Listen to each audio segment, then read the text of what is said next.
Okay, it's been a while since I've done one of these reviews, so let's just begin from where I promised. Sonic Unleashed for the HD consoles. Now before I begin, let's think back to when this game was first being reviewed. You may remember that IGN gave this game a 4.5 and GameSpot a 3.5. So they're saying it's worse than Sonic Next Gen? Nope, bullshit. I mean, the game's not perfect, I'll admit, but bad? You know what? Let me just show you it.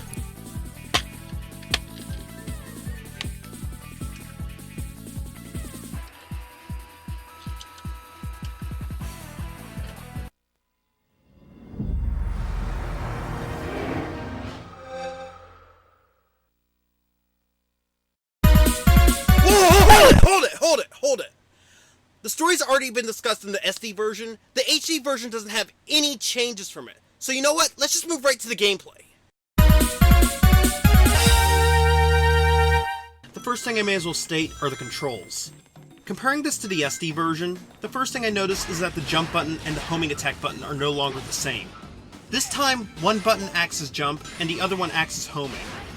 I don't know, considering the fact that the two functions have been the same since, I think, Sonic Adventure. It takes some getting used to. But once you do, it actually works pretty well. The level design is also more detailed and more full of obstacles, which gives the game more challenge and such. And there's more areas than the SD version had, like Missouri has day and night levels over just simply a fucking boss battle or whatever.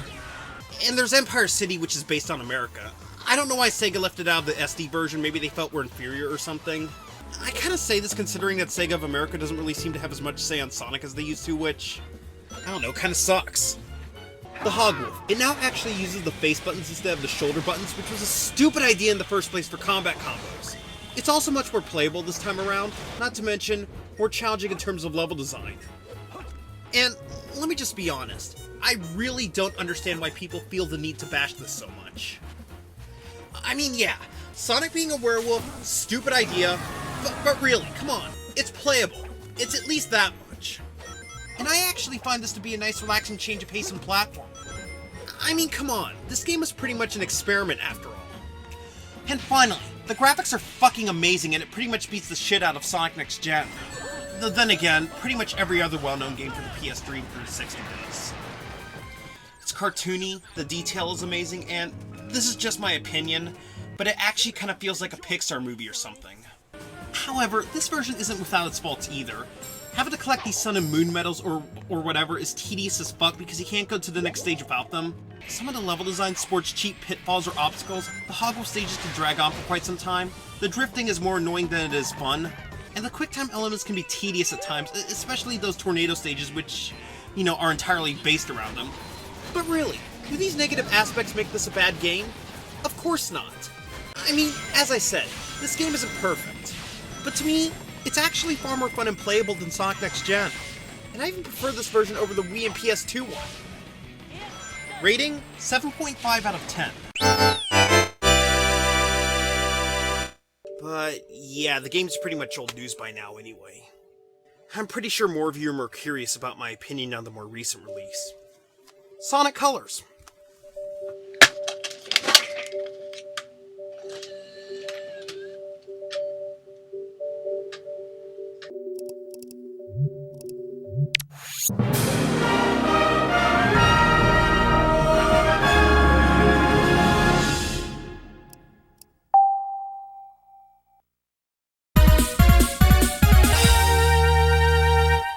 Considering how Sega's tried complex stories or some kind of stupid story with a twist or something, it's nice to see a much more simple plot being used. Well, kind of. Either way, it's cartoony, surreal, and this is probably because the story was written by the guys who wrote for Mad World and Happy Tree Friends. Eggman builds a theme park which is made up of a resort, 3 planets, an asteroid belt, and a fleet of spaceships. Yeah, I'm being serious. And what does he use to power it as well as being the major part of his evil plot? Well, he decides to use some colorful aliens known as wisps. Wisps? No, wisps with a W. Yeah, I'll just stick with aliens if that's okay with everybody. But the amazing part though is that the writers actually got it to work. The game doesn't take itself too seriously, Sonic occasionally breaks the fourth wall, and the humor is actually legitimately funny, even to the point where it makes fun of itself. Also, I may as well bring this up now. While I was hoping for Jason to do more Sonic since, as I said in the Wii Unleashed review, he finally nailed Sonic, it turns out the entire 4Kids cast of voices has now been replaced, with the exception of Mike Pollock. However, despite that, I actually feel Roger Craig Smith, the new voice of Sonic, actually fits the character better. He's cocky, he's funny, he's energetic, and I don't know, it's just an overall enjoyable performance. Great! I thought nobody would get that. Experience has also taught me that the best way to solve problems is to kick robot butt. Also, thank God for Kate Higgins' Tails. She's cute, childish, feisty, and she also makes Tails sound more like a boy. Learned that one the hard way. I think we're in the middle of a party. And of course, let's not forget about Mike Pollock. Of all the voices Eggman's had over the years, this one is probably my favorite, both game and cartoon-wise. You know what the best part about him is? It's all the random shit he says over the PA system. Here, listen. Welcome to the exotic aquarium. Any water you may notice on the floor is the result of our diligent house-cleaning staff's mopping, and not evidence of a dangerous leak in this... Oh, heck with it. Run for your lives! Please beware of the spikes on the asteroid coaster. They are sharp. Really? We have to warn people about spikes. Like they won't notice the spikes. I mean, come on, the cars are nothing but spikes. Unbelievable. What? My what is still on?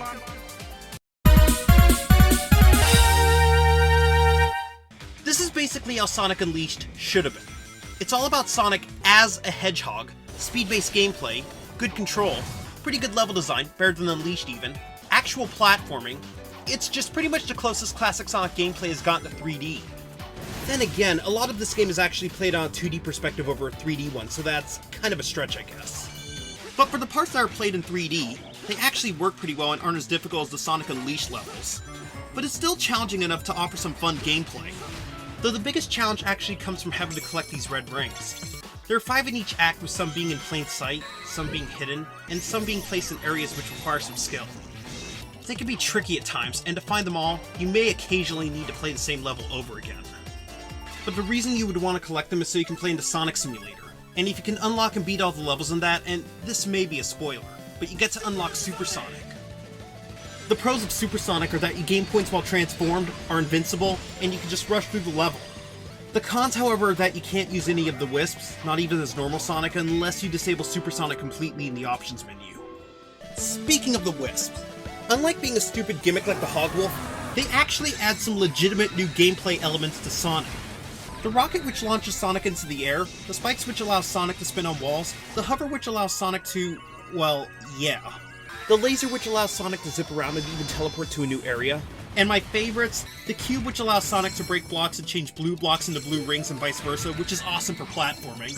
The drill which allows Sonic to spin as well as dive underground for some more exploration and paths. And the frenzy which allows you to just devour everything in your fucking path. And before anyone criticizes it for being different, let's not forget, new gameplay elements have been a part of Sonic in near every game that's come out since the Mega Drive days. In Sonic 3, we had the Flame Dash, Double Jump, and Bubble Bounce. And to me, this is no different. As for how they control, we'll get to that in a moment. The controls are actually much more responsive and manageable than they were in Unleashed. Like, the homing attack works right away, jump and homing are the same button, the drifting is much easier to manage, and if you don't like one control scheme, then there's 3 others to choose from. You have the Wii Remote held sideways, the remote and nunchuck, the classic controller, and the GameCube controller. And I think the best functions are with the Wii Remote and the GameCube controller. As for the Wisps, the ones that control the best are the drill, laser which you have to aim, and hover which requires the analog stick and jump button. Frenzy is okay in 2D, but in 3D... The worst, however, would be the spikes, because it doesn't always respond in the direction you want to go in. Now, aside from the Wisps, most of the QuickTime elements are gone except for this part where you have to push the A button as rapidly as you can, which doesn't even matter as anyone can accomplish it, so meh. For the other QuickTime elements like dodging obstacles and such, thanks to superior level design from what Unleashed had, it's nowhere as cheap and it's much easier to handle this time around. And that's pretty much it. Aside from the Mario Galaxy games, this, I think, has got to be one of the most visually impressive games on the Wii. And not just to the point of character models or animations, but also just pretty much to the point of landscape and backgrounds.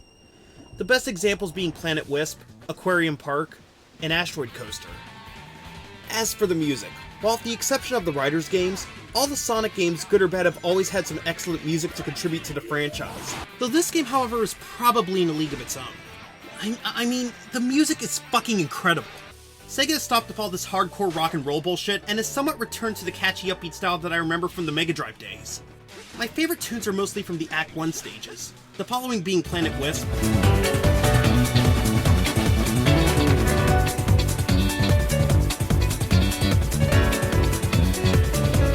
Starlight Carnival,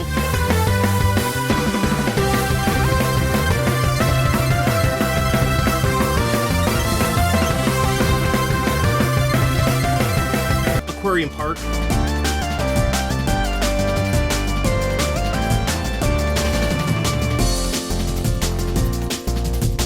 and Asteroid Coaster.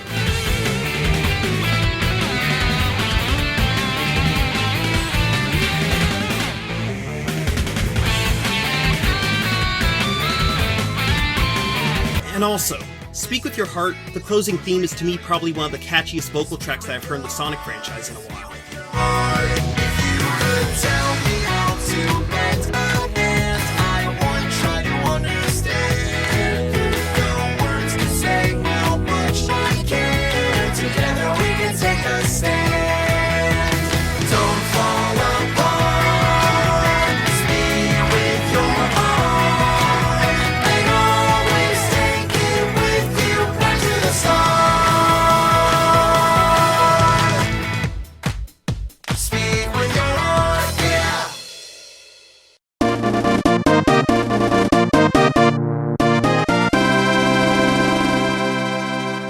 Taking the best parts of Sonic Unleashed and just pretty much improving upon them as the fans wanted, Sega is more on the right track than ever to making the perfect 3D Sonic game. This game, is it perfect? Not 100% to be honest, especially considering how the game is way too generous with extra lives. But is it at least the best 3D Sonic game ever made? You bet your fucking ass it is. We didn't bet. Dang. Excellent power-ups, decent level design, fast-paced action and platforming, outstanding music, brilliant writing, great voice acting and dialogue, at the same time finally, and as an added bonus, the return of some memorable badniks. Also not to mention a few clever in-jokes. Your voice chip is stuck on Cowboy again. Where is your new voice chip? Got it right here, sir. Finally. I don't think anything could have been more annoying than that cowboy chatter. Feeling ship-shape with me new voice chip I am. I think that's the wrong chip. You talking to me? Why haven't we fixed your voice chip yet? Read the attention pattern. Hey, my voice! It's back! All right! Now I remember why we changed his voice chip. I can't believe I'm saying this for a 3D Sonic game, but rating, 9 out of 10.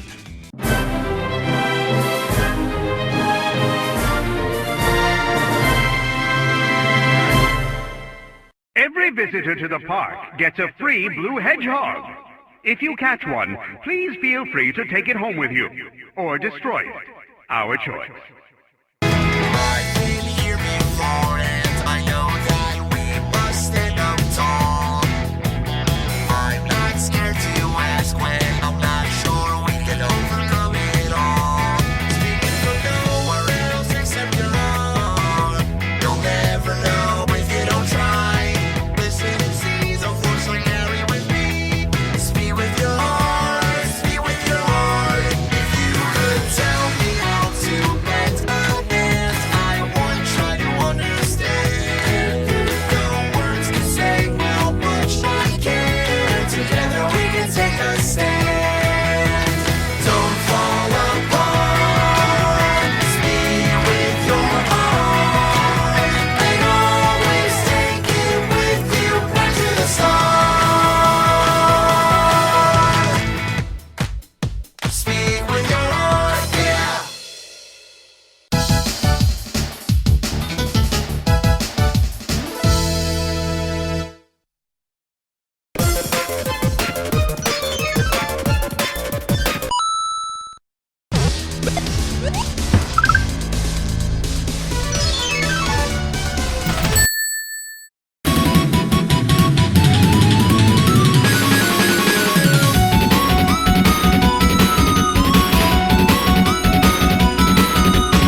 You know, for a franchise based on speed, it actually kind of sucks that you can't find one single good Sonic racing game. Recent example, Sonic Riders. It's a game that has some frustrating controls, some weak mechanics, and just basically an overall lousy story plot. Though for a game on its own, it's actually not that bad. But for a Sonic game, it's pretty much mediocre at best. Well, the game did sell decently enough for it to get a sequel, and as I heard it was going to be for the Wii, I was hoping Sega would have made some massive improvements, and I figured that maybe it would be more enjoyable. Sadly, if there's one thing I've learned not to ignore, it's the cycle of how Sonic games are hyped and released. Because what we got was just something that barely qualifies on my list of games that make you want to kill yourself! So, you wanna know why I consider it one of the games that make you want to kill yourself? Well, sit down, shut the fuck up, and just let me tell you all about it.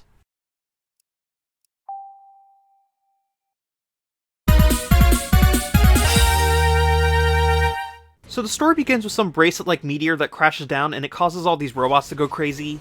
And then the next morning, Tails just seems to instantly have it with little explanation.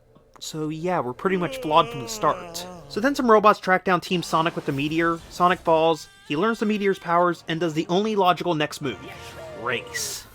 And then we go to the Babylon Rogues and they find one too, and in the tradition of Sonic Team lacking any real creativity or storytelling skills, we get a cliche Indiana Jones boulder trap. The rest of what comes up is pretty much the same shit from other Sonic games.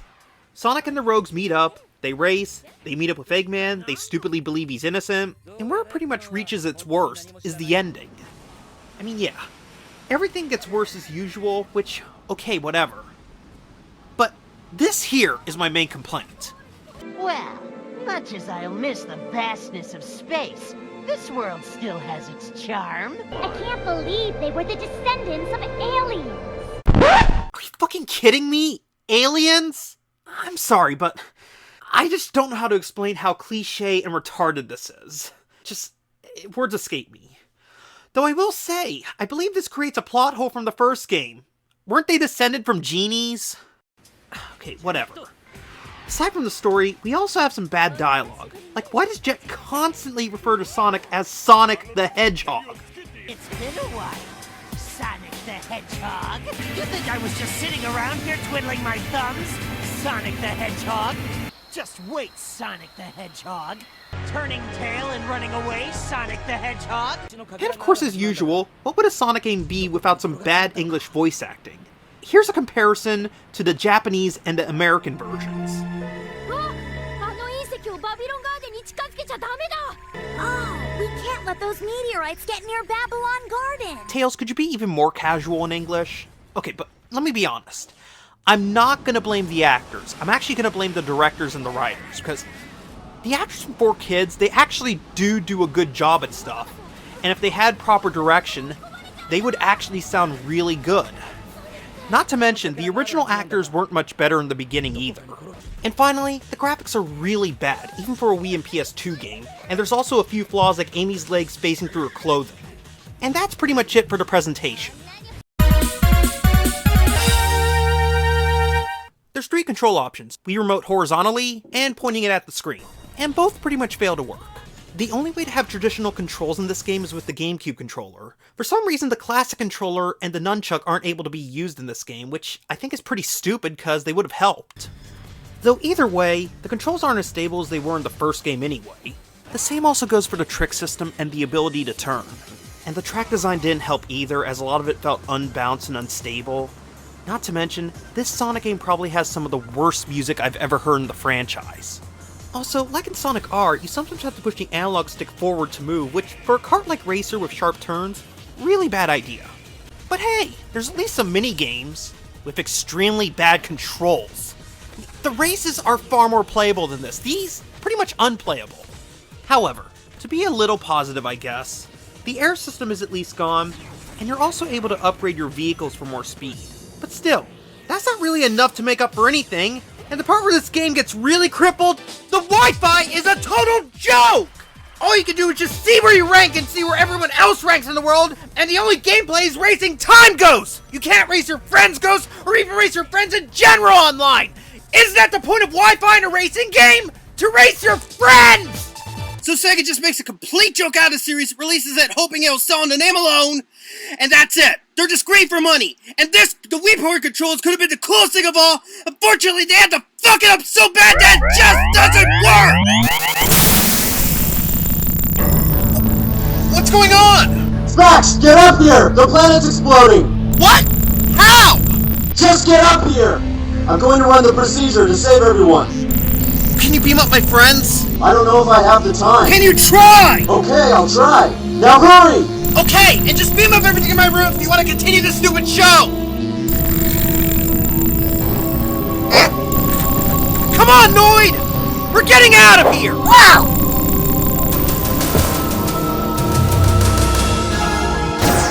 Spax! What the hell's going on? What the hell does it look like? The planet's exploding! The planet is what? Well, shouldn't we be flying up? I have some business I need to take care of first.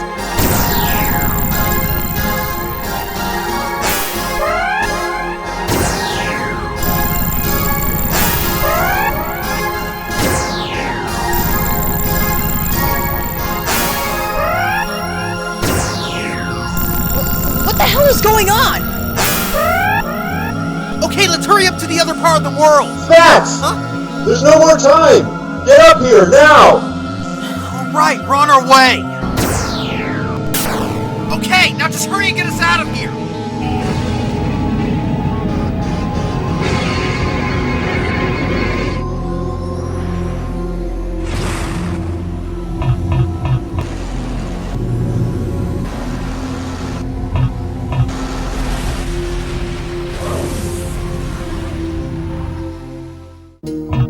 Okay, I want some answers. What happened? Rewatching the review footage, it seems the energy you gathered while keeping the Red Chaos Emerald with you was unleashed into the phone and electrical systems via your Wii when you got angry. So, you're saying this is all my fault? Yeah, pretty much. Great. Well, were you at least able to save my friends? Yeah, but not as intended. What do you mean? I made a mistake when I tried to beam up your friends. What? Well, where are they? They're all on other planets, and it may take a while to find them all. God damn it. Look, can't you just get the rating so we can end this video already? Very well. Sonic Redder Zero Gravity receives a 3.5 out of 10.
Hi, I'm Wizard100, and you're watching the Game Tune Zone.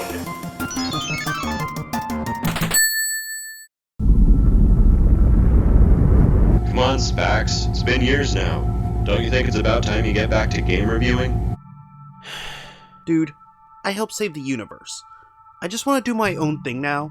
I've given you more than enough time to relax. Don't forget, you're still under contract. Oh, you mean the contract that my gremlin friend tricked me into by foolishly doing my first couple of reviews became legally binding? You know, The only reason this happened was because Noid hacked into your servers, commissioned a rebuild Absolution and Tom 2 model, and fraudulently put my name on the deal. Yet, as you said, you made it legal by agreeing to do those reviews in the end, knowing the situation. You think something will be fun, you don't think how it'll affect you? Then you realize you're the idiot of the universe! Yay me. Well, how about this? If you get off your ass and do at least a simple review, I'll give you something you've been wanting for a while. Like what? First, let me ask you, what is one of your favorite game series? Dude, you know it's Sonic. It's almost all I did back in the old days. Okay, then why not do a complete retrospective of it? To help you, here's a gift. Whoa!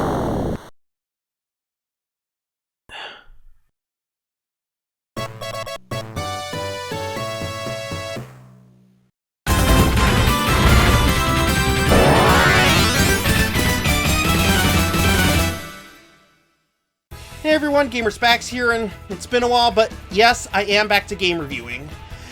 And since many of you know me for my Sonic reviews, we're gonna do a complete retrospective of the series, and we're gonna start with the one that started it all and one of my favorite games of all time, Sonic the Hedgehog 1 for the Sega Mega Drive. But before we begin, let's discuss some of my history of the game and some of the technical aspects.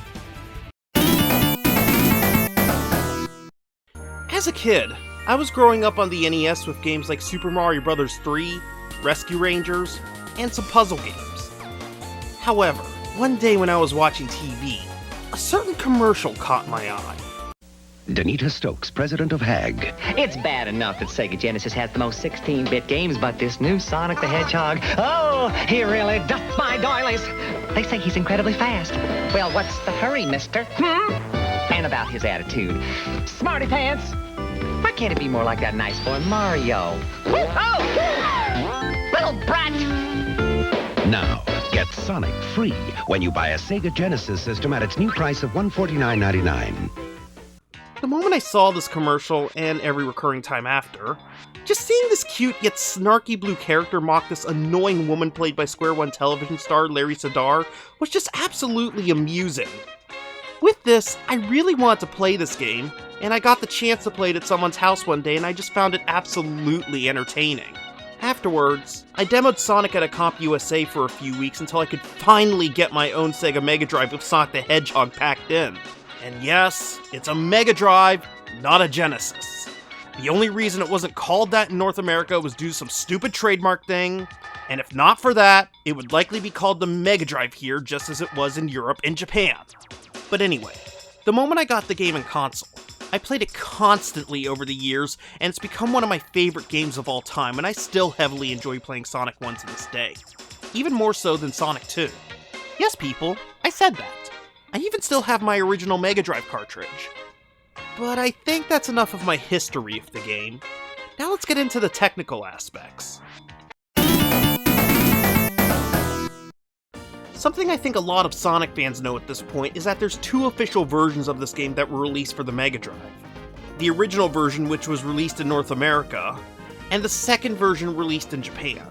The Japanese release is actually superior to the American version in that it has a lot of graphical updates, as well as a few minor bug fixes. Some of the more noticeable things in the Japanese version are the scrolling clouds in Green Hill Zone, the parallax scrolling with the clouds in both Marble Zone and Spring Yard Zone,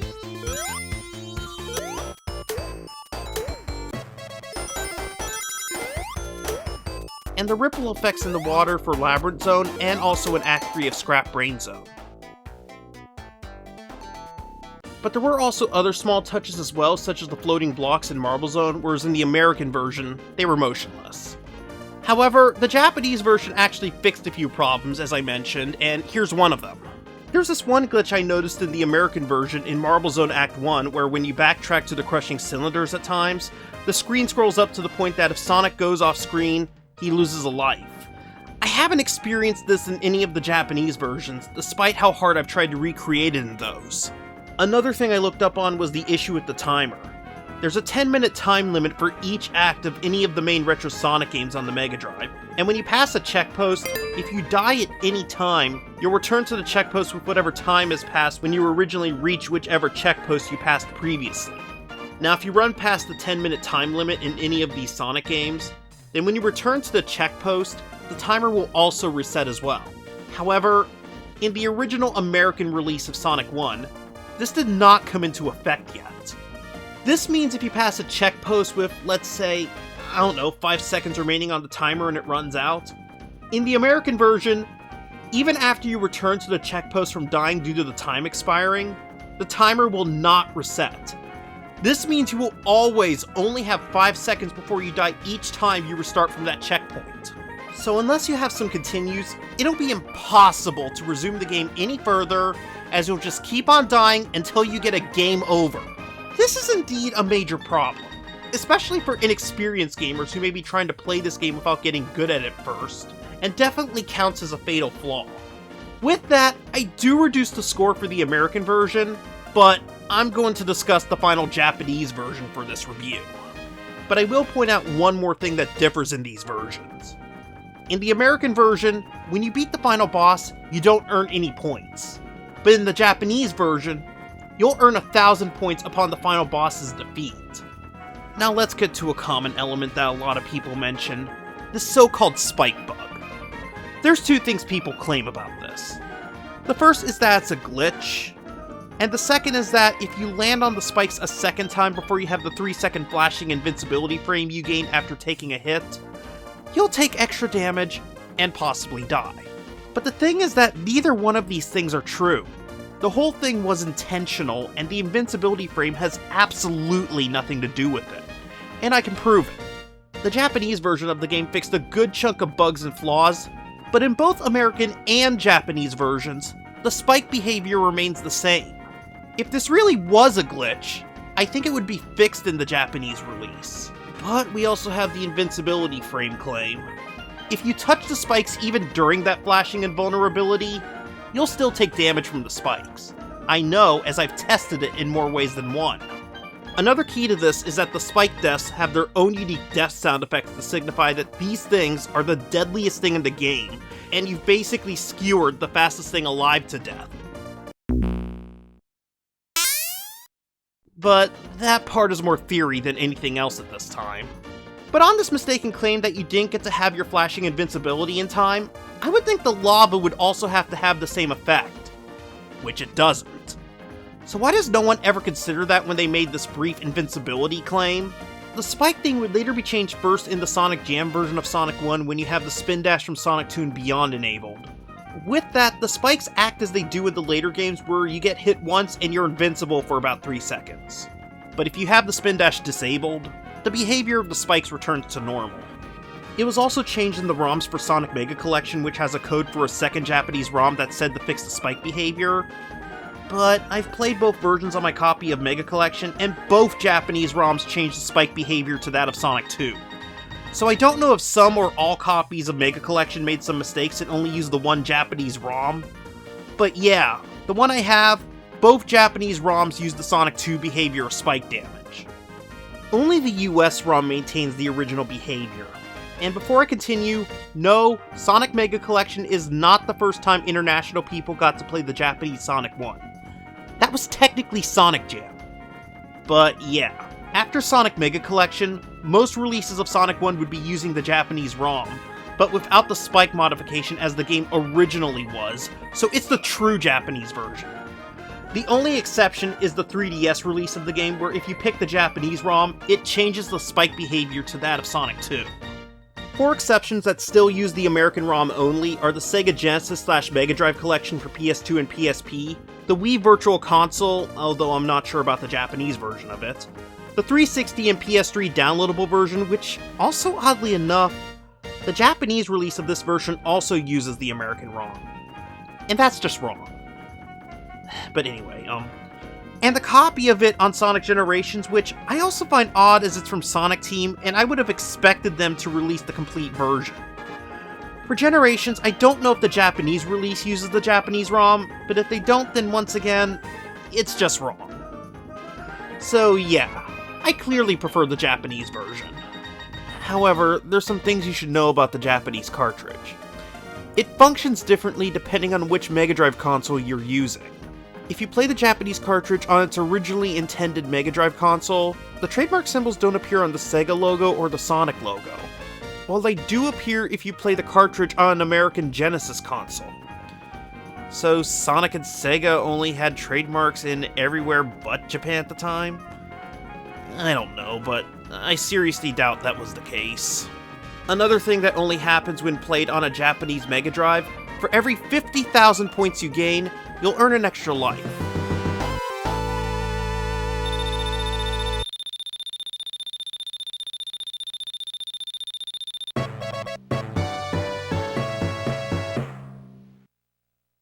This is something that has carried over to Sonic 2 and Sonic 3. However, if you play the cartridge on the American Genesis, then just like on the American cartridge as well, no extra lives will be earned for your score, which is, well, disappointing.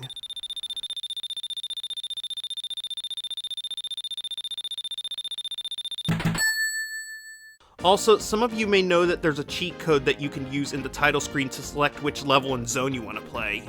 The American ROM showed the zone list out of proper order, but this was corrected in the Japanese ROM. However, this isn't a total mistake, since according to the Sonic Jam official guide in Japan, this was actually the original intended zone order. The order in the final release was changed to balance out the difficulty, since in the original order, the difficulty spiked way too high right away after Green Hill, with Labyrinth Zone coming next. Considering Labyrinth Zone's water drowning mechanic and a few other obstacles, I guess I can see why it was considered to be too difficult if it was the second zone instead of Marble Zone. Speaking of the level select, if you play the Japanese cartridge on a Japanese Mega Drive, the level select code has to be inputted slightly differently than the American version or the Japanese cartridge on an American Genesis. Adding to the codes, another thing you can unlock if you are playing either the American or Japanese cartridge on a Japanese Mega Drive, there's a cheat you can use to see the non-alias game credits. The text is in Japanese, so pure English readers, such as myself, may not be able to read it. But here's a picture of what the text translates to in English. These credits actually appear on the opening screen that says Sonic Team Presents, but as the sprites for the text are black and also on a black background, they are not visible unless you use a certain cheat to remove the Sonic Team Presents text and turn the background to white. The reason these credits are hidden like this and can only be seen with this code on a Japanese Mega Drive is due to some strict guidelines at Sega Enterprises in Japan at the time that made Yuji Naka, the programmer of the game and one of Sonic's creators, very uncomfortable to the point that he actually left Sega after Sonic 1 was completed.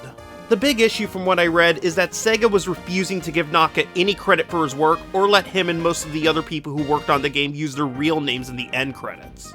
Naka was like, "Fuck you guys," and secretly put the real credits on the intro as I mentioned. I do wonder why these are only visible on the Japanese console, since it was Sega Enterprises in Japan that were the ones who were strict. So I would think making this available on the Western consoles would make more sense, so to really hide it from the Japanese. However, considering Sonic was marketed more for the Western market, I guess they checked more on an American console than a Japanese one? Also, considering the version that was released for the Japanese market, the cheat codes are a little more complex on Japanese consoles, so I guess there was that additional bit of security as well. Either way, and whatever the reason, Sega never found out until much later when it was already too late. And I gotta say, kudos to Yuji Naka for making sure he and his team had some way to gain some proper recognition. One last thing that comes up when you put in this cheat is some flashing text that says "Press Start" button below the Sonic logo. I've seen this was originally a beta element as well that in the final release wasn't a major element used in the end. I don't know why it was left in to appear as part of this code, however. With that said, all versions of Sonic 1 with the Japanese ROM released in the West are done via emulation of an American Genesis. The only exception is the 3D edition of Sonic 1 on the 3DS, which when played with the Japanese ROM, it emulates a Japanese Mega Drive. However, that version I think is also based on the Sonic Mega Collection version, since the spikes act the same way as in Sonic 2. Again, only the American ROM maintains the original spike behavior when it comes to the 3DS version. So that's pretty much all the technical shit I have to discuss. With that, I hope you've all learned something, and that something is this. I am the superior authority on all things Sonic, and none should ever question it! Okay, This is very basic, and it's not really significant in the game itself, so this isn't something I'll count on the score for the game itself, but as the story will be important in many future Sonic games, I'm gonna talk about it here regardless. The story differs based on if you go by the mainstream Japanese canon, or if you choose to follow Sega of America's previous Western canon, which is no longer in continuity. But considering all that has happened since this game and how much finally got established in the end, I'm of course going on the Japanese continuity, but making up some of my own retcons so that everything makes sense. Sonic the Hedgehog, age 15, was born on Christmas Island, and he never stays in one place for too long and doesn't live in any one location either. So, he's basically a drifter. Now this blue dude lives for adventure and thrills, yet also has a strong sense of justice to go along with his smug attitude, sarcasm, love for life, love for freedom, and his impatience. Seriously, it's like a 6-year-old on a constant sugar high. He can't stand being bored, and you can't keep him in one place for very long. Though if you have some American food such as burgers and fries, or Sonic's fave of all, the chili dog, he may stop the feed for a moment. You really gonna eat all 12 of those chili dogs? Yeah, but those are just snacks. I'll do some serious eating later. So there's your best chance to have a conversation with the dude. By the way, the perfect chili dog for Sonic contains a beefy frank, some thick chili, cheese, chopped onions, and a few jalapenos. Trust me, I eat with the guy every Saturday. But Sonic also has a longtime rival and nemesis, the tyrannical scientist, Dr. Ivo Robotnik, or as Sonic has come to call him due to his shape, Dr. Eggman, which the Doctor has, instead of being offended by, adapted to using it as a sign of rivalry between the two, as while he is determined to prevent Sonic from thwarting his plans, he begrudgingly also respects the Blue Hedgehog. With this, he is hence known to the world as Dr. Eggman, and we will be calling him as such. Eggman's dream is to conquer a land that he can use to build his own empire known as Eggman Land. And yes, it sounds like a theme park since, as we will learn down the road, Eggman has a thing for those. I can finally fulfill my lifelong evil dream! Building my own theme park! Now this Doctor doesn't care what is in his way, what he has to destroy or do to make his dream a reality. Due to this and Sonic's hatred for evil, he's always nearby to keep the good Doctor in check. Now for this story, we visit the location of South Island, which is where some legendary power gems known as the Chaos Emeralds are said to be residing. Eggman decides to build his empire there, and to also help him find the emeralds so he can have unlimited power, he starts capturing the wildlife that resides on the island to power robots that build him an army, and will also try to help him find the emeralds. And due to this and his mechanization of the island, it's polluting and destroying the wildlife. Sonic learns of this and goes to the island to save the animals, find the emeralds before Eggman, and put a stop to his takeover of South Island. There's also legend of the emerald's powers and that they can be used to bring life back, and Sonic hopes to use this power to revive South Island from Eggman's damage. So yeah, there's a basic storyline with some retcons I came up with based on the main continuity of the series we have now. So for anyone who gives a damn, there's your story for the game. So anyway, I think it's about time we actually get to the review. Now I don't have my Mega Drive hooked up, so we're going to be using Sonic Jam for the Sega Saturn. So if that's said, let's game!